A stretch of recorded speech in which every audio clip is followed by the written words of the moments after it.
Rehabilitation of burns patient.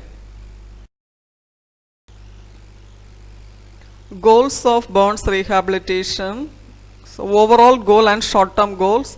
In overall goal, mainly we have to focus to return to pre-injury level of function with best possible cosmosis. And in short-term goals, assist wound healing and prevent complications. Coming to the positions, positioning is nothing but a proper alignment and adjustment of body parts. It's a fundamental portion of burn rehabilitation. And benefits of positioning, first it will help to prevent contracture, controls edema and prevent localized neuropathy and maintain elongated position of soft tissues. Mainly burns patient has tendency to assume flexed adducted position and they will be mostly reacting to pain. Positioning program is maintained to patient medical condition, range of motion and skin condition. And positioning program should be individualized. However, generally speaking, body parts should be, each person will be having a different percentage of burns and the area where exactly the person has burns, it will be different. Based on that, the way of positioning will be different. And typically limbs should be positioned in extension, abduction alignments. Positioning is maintained using splints, pillows and foam wedges. In specific burn sites, the body segment, anterior or circumferential burns, asymmetrical neck burns, head burn that includes the ear, posterior neck burn, ear not involved. And in hip, anterior or posterior hip burns, the deformity, flexion or external rotation and adduction, and in position slight abduction and mid rotation, and maintaining position we can use towel roll or sandbag, and in foam wedge blanket we can use between legs for hip abduction, and prone lying minimized by hip flexion, and knee extension we can use splint reduce hip flexion with prolonged lying.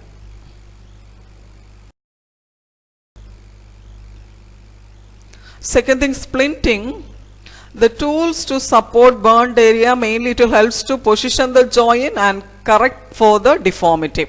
And this splint will be mainly used for the common splint used or thermoplastic materials and other materials like leather, fiberglass and metals.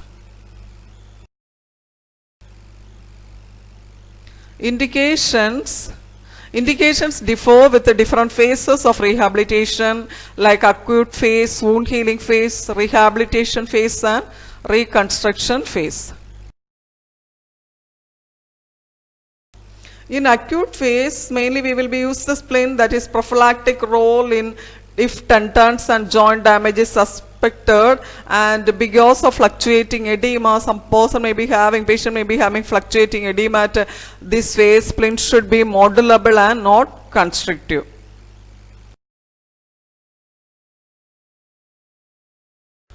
Coming to the wound healing phase, to prevent development of contractures and protect newly applied skin grafts.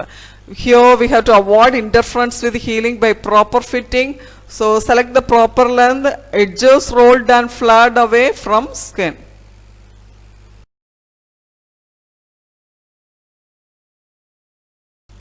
So rehabilitation phase mainly helps to reduce contracture, non-surgically prevent deformities, and it provides sustained stretching of scar tissue and maintain great range of motion exercises.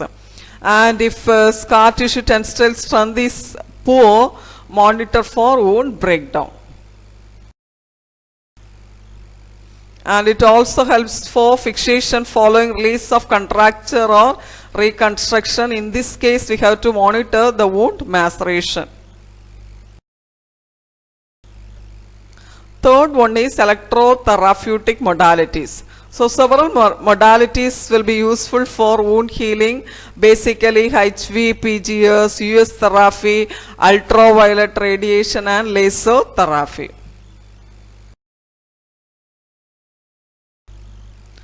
So the HVPGs, it's a positive electrical stimulation that will overall repel the process, and negative pole stimulation will destroy any bacteria. So both positive and negative we will be using, and positive mainly it will repel the process, and negative it will destroy the bacteria. And it also helps to increase superficial circulation, and it will improve the wound healing. Coming to the application parameters, intensity according to patient tolerance, rate setting mainly we will be set the rate of 80, and the electrodes used are active, that is cover treatment area, dispersive, and treatment time will be mainly 20 to 30 minutes. Ultrasound therapy, it helps to promote the formation of granulation tissue, and it helps to accelerate reepithelialization, and it helps to reduce infection through improving circulation, and it improves scar pliability, so that will be reduced to used in hypertrophic scars, and phonophoresis, that will be helps to use to introduce wound healing medications. In application in contact using coupling medias, we can use paraffin gel, acusonic gel, or acusonic gel pad. Mainly we will be using at the wound edges. So using suitably sized water container and previously boiled water mainly applied to wound bed, distance that will be 1 to 5 centimeter from skin. Ultraviolet radiation. Ultraviolet radiation mainly accelerate healing through facilitating mitosis in germinal layers, and it also helps in maintaining the sterility through destroying surface bacteria.